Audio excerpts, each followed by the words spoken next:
Hi everyone, I'm Bodine Victoria, and my show is called BodinePot, where I share authentic Bahamian recipes, sometimes with an international flair with you.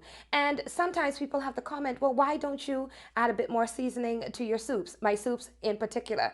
Well, it's because I have a specific way of preparing my meat, my stocks, and my broths so that my soup tastes a little bit different. Here's one of the ways.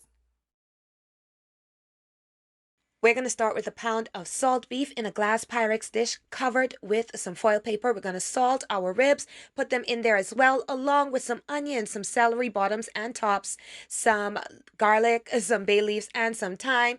And we're going to let that cook for about 3 hours on high. And this is what we're going to have.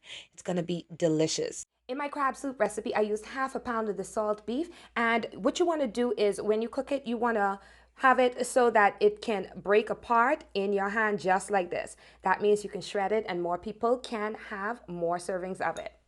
And then you don't want to throw away the broth. You want to take the broth and you want to put it in a mason jar just like this, and you want to save this because you can use this to season your rice and your soups. Let's say if you don't have salt beef but you want the taste. And here's what I do with the rib meat. With the ribs, I take the bones off of them in preparation for soup after I would have marinated them, and they should come apart just like this as well, okay? Very easy, but it's still very, very moist.